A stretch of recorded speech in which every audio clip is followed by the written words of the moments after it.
Hello po. Hello, ate. Alam mo, ganda-ganda mo pala. Ikaw lang yata ang pinakamagandang babae nakita kong dumating dito. Wala man nang mag-staycation dito si Mayor Tangkab.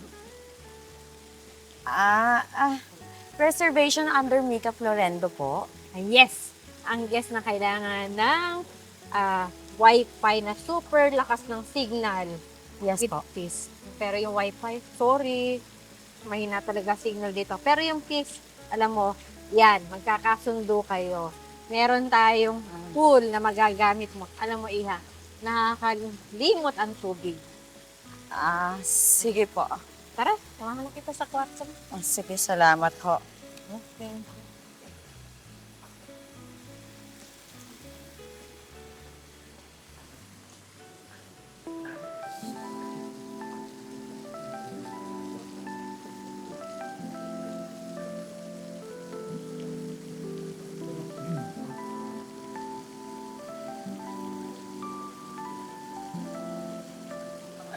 Hi. Wala ka naman siguro masamang gagawin, no? Wala tayong official lifeguard ngayon eh. Pero licensed first aider naman ako. Andre by the way. First aider, barangay chairman, resort volunteer, and plumber na din. Wow. All around. I'm Mika, by the way. Broken-hearted. Recently dumped. Minsan writer. Full-time disaster. Wow. Well, welcome to Villa Ambonita. Kung lahat ng gusto makalimot, mag-heal, pwede dito. Pwede ka lumungoy papalayo sa problema or harapin ang nagpa-float. Ganyan ka ba talaga sa mga guest mo? Yung Seryoso. metaphors mo kasi ang dami masyadong hugot. Seryoso nga. Try mo. Alam mo, malamig pa naman yung panahon ngayon. Para siyang baso ng tubig na pinagsalo ng dalawang taong naghiwalay ng masama.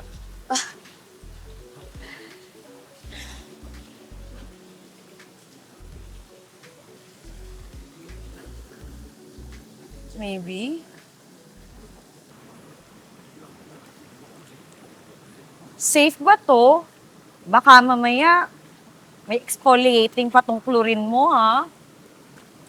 Promise, di masusunog yung balat ng malaperlas. Maliban na lang kung kasama yung nagyayelo sa loob ng dibdib mo. Lamig! Ay mo, dapat ka nang masanay. Kung sa mga lalaki bigla na lang nanlalamig. Sama, tulad ng lalaki, hindi alam mo kahit ang kumit mo. Ganyan ka ba talaga sa mga broken-hearted guest mo? Lagi ka na lang may hugot. Hindi naman. Special case ka lang. Parang bigat kasi yung dadala mo sa dibdib mo.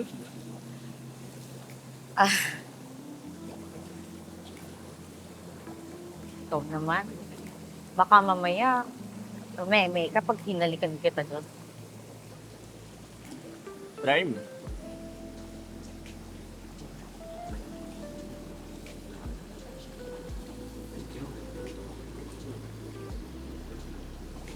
Huwag muna. Challenge accepted.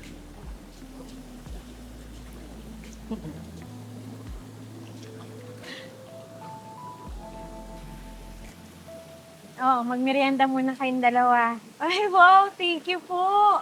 Aba, syempre, sa broken-hearted, hindi lang pampahilom ang tubig, kailangan din ng sugar at chismis. Grabe naman kayo. Hindi ko pa nga sinalok na merienda. Naunahan nyo na ako. Eh, for just for santo iho, puro ka pa cute. Mag-offer ka muna bago magpa-cute, ha?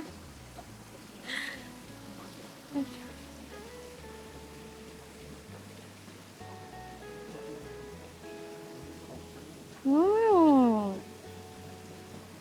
This is the broken-hearted best merienda I've ever had. Thank you, Aling Salve. Ba dapat lang dahil dito sa Villa ang bonita, ang mga lalaking mga manloloko itinatapon sa sapa. So bagay pala sa sapa ang ex ko. Yeah. Hindi naman sa nanghihimasok, pero ano ba talaga nangyari sa'yo? Ah, ikakasal na ho dapat ako sa fiancé ko. Ex-fiancé pala. Kaso, yung gagong yun, nahuli ko, may ibang babae. So, yun. Joseph naman. Sure ka ba? Hindi kaya friends lang? Hello, may friends bang nagbebembangan? Ay, kasi Mario. Bagay nga sasapa yung ex mo. Ay, kayong dalawa. Ha? Langoy-langoy sa pool. Pakarang may ibang sinisisid. Naku, Aling Salve, wala pong ganun Wala pa. Ang saya-saya. Magmula sa merienda. Ha? Tapos meron chismis. At may love story pa. Naku, wala no. Tapos?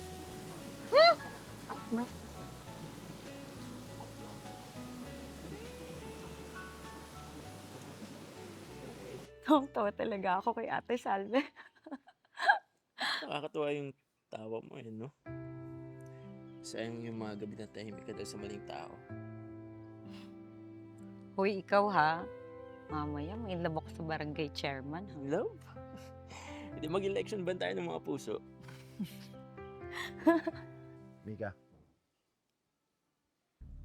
Jordan? Anong ginagawa mo dito? gusto ko lang makipag-ayos sa'yo. Ayusin naman natin to, please. Jordan, walang dapat ayusin at walang dapat pag-usapan. Please, Mika. Baka pwede pa namang maayos natin to. Maayos, walang kailangan ayusin, Jordan. Umalis ka na. Di mo ba naiintindihan yung sinabi niya? Ayaw niya makipag-usap sa'yo. Sino ka? Ako lang naman yung lalaki nandito noong mga panahon na hindi siya makahinga kakaiyak. Tsaka di naman kailangan ng dahilan kay Mika eh. Nandito lang talaga ako. Tama na yan, hayaan mo siya. Jordan, umalis ka na. Wala akong planong kausapin ka. Sige na, umalis ka na. Mika. Sa totoo lang, hinahanap kita. Lahat ng resort dito, pinuntahan ko. Nakita kita sa IG. Silhouette mo. Yung necklace na binigay ko sa'yo. Kahit hindi mo suot ngayon. Yung tiles. Kaya ako nandito, gusto ko lang talaga makipag-ayos. Pagkatapos mong lumande, Jordan, nasan ka ba habang namimili ako ng mga gamit para sa kasal natin? Habang nagpo-food tasting ako para sa reception ng kasal natin, ikaw, iba ang tinitasting mo. I know. Ibang babae. I know I messed up. But seeing you with someone else like this, parang di mo naman yata ako pinaglaban. Hindi mo pagmamayari si Mika. Kaya wala kang karapatang magselos. Eh di ikaw na. Ang bilis mo rin ah. Ano yan? Comfort with benefits? Ganun ba? Ikaw lang naman yung lalaki nagiging concerned kapag meron ng pumupunan sa pagkukulang mo. Teka lang, bakit parang kung magsagutan kayo, parang kilalang kilala niyo yung isa't isa? Oo nga no. Teka lang, ikaw ba si... Oo. Ako nga. Yung kapatid mo sa labas. Yung kinahihiyan ng pamilya mo. Kapatid mo. Teka, magkapatid kayong dalawa, tapos wala man lang kayong planong sabihin sa akin? Malay ko ba na yung kapatid ko na sa labas na nang i-ribbon mo sa akin? Don't you fucking dare call him that. At bakit? Anong gagawin mo? Mika? Makakaalis ka na. Kung may respeto ka kay Mika, kahit konti lang hahayaan mo siyang huminga. Eh kung ayaw ko, anong gagawin niyo? Pues ako na ang aalis. Mika?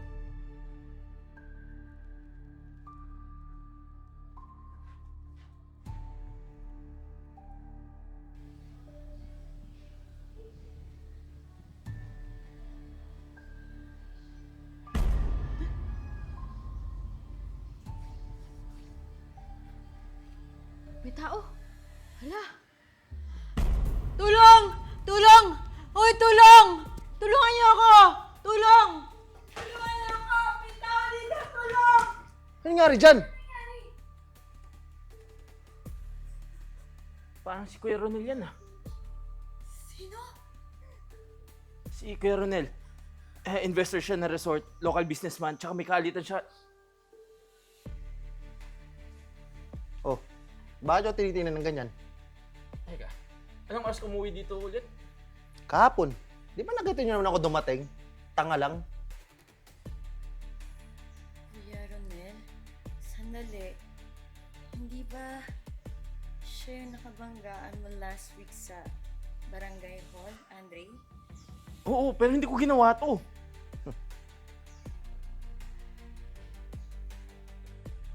Kailangan ko ng restatement ng lahat ng nandito para sa ginagawa kong investigation. Kayo ang tao lang dito sa resort. Kaya kailangan ko cooperation nyo. Kami? Bakit po pati ako? Oo, pati ikaw. Lalo kayong tatlo. Kasi kayong tatlo lang ang nandito sa resort. Ha? Mika, kung gusto mo umalis, maiintindihan ko. No, hindi ako pwedeng umalis. Kapag umalis ako, baka lalo akong pag-isipan na kasabot ako.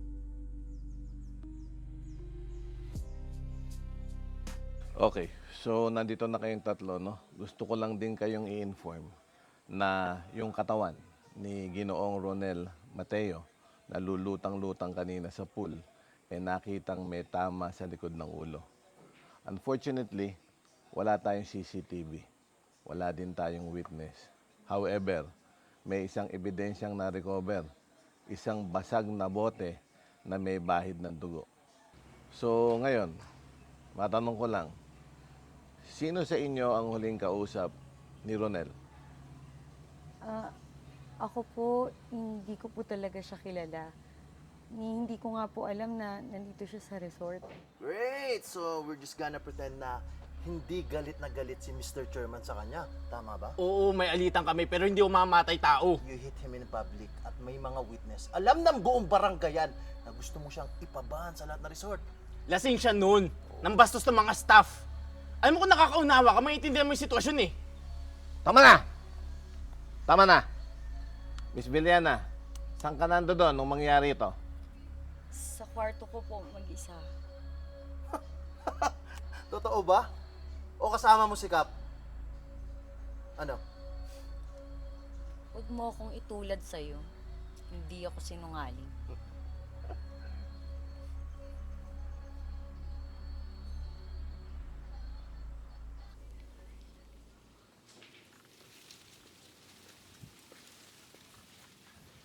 Oh, para sa'yo.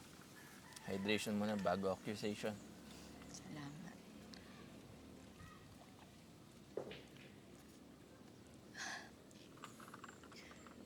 Tingin mo, ako na yung susunod nilang i-frame up. Hindi, no? Innocent until proven guilty. But why does it feel like parang lahat tayo may tinatago? Baka meron nga. Malay mo yung mga ayaw mong balikan. Yun mismo yung mga bumabalik sa'yo.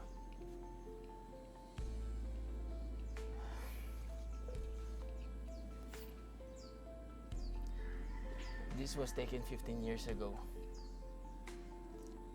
It's me, my mom, and Ronel. What? Paano? Partner ko dati si Ronel. Then bigla siya nagtago.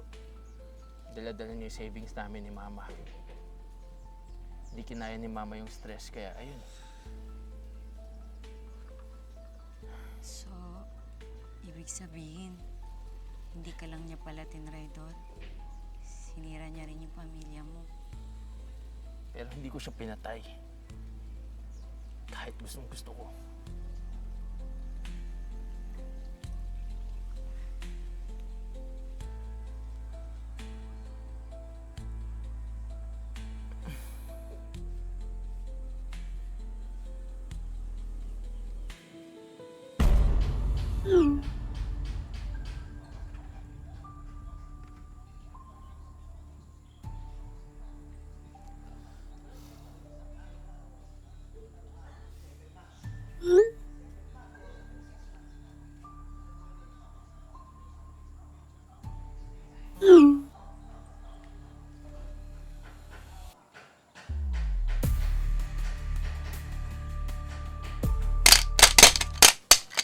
Sino yan? Hello? May tao ba dyan?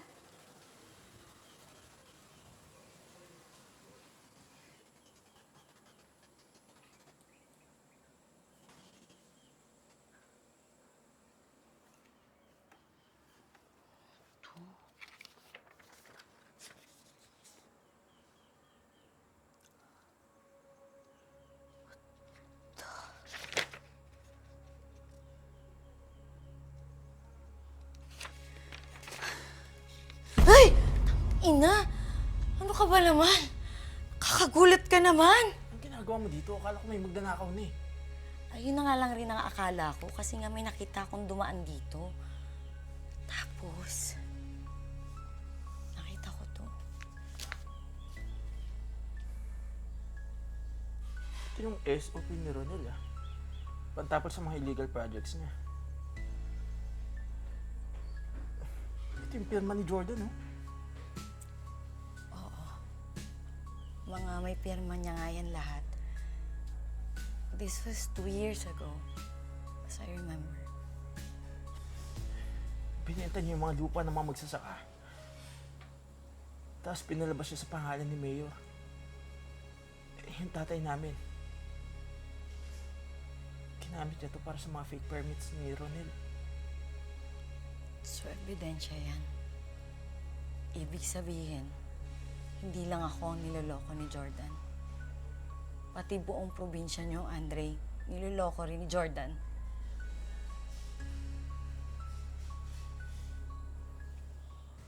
Aling Salve, andyan ho ba kayo? Aling Salve! Aling Salve! Ano nangyari sa inyo?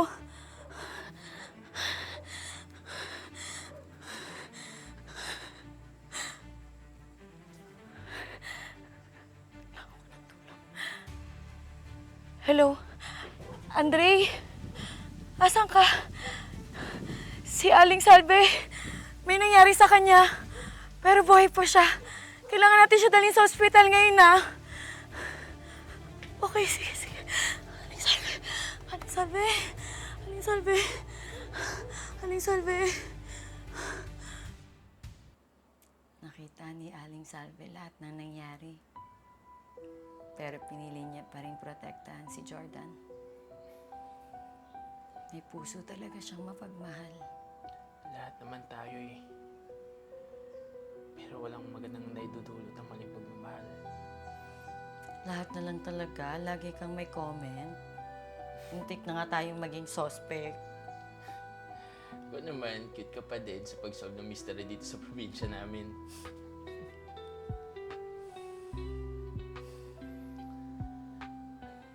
Magandang araw sa inyo. Gusto ko lang kayong i-inform na sumuko na kanina umaga si Jordan. May dala siyang sarili niyang abogado at nag-submit na rin siya ng kanyang video confession. Sige ho, salamat ho. Nauna na po ako. Mas mahal niya talaga ang pera at power kaysa sa akin.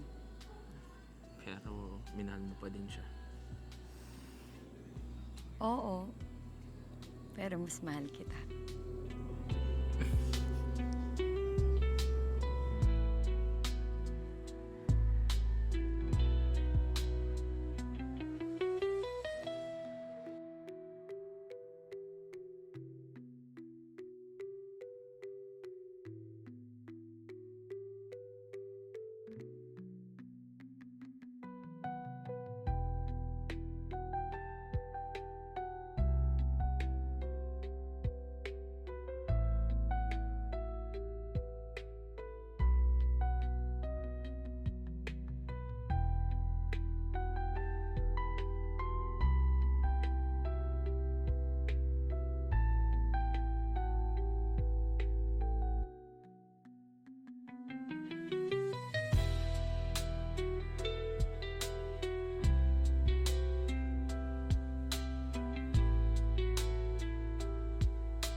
Hi fam, this is Ian Pecho. Kindly like our Facebook page, The Crazy Ones, and also subscribe to our YouTube channel, The Crazy Ones.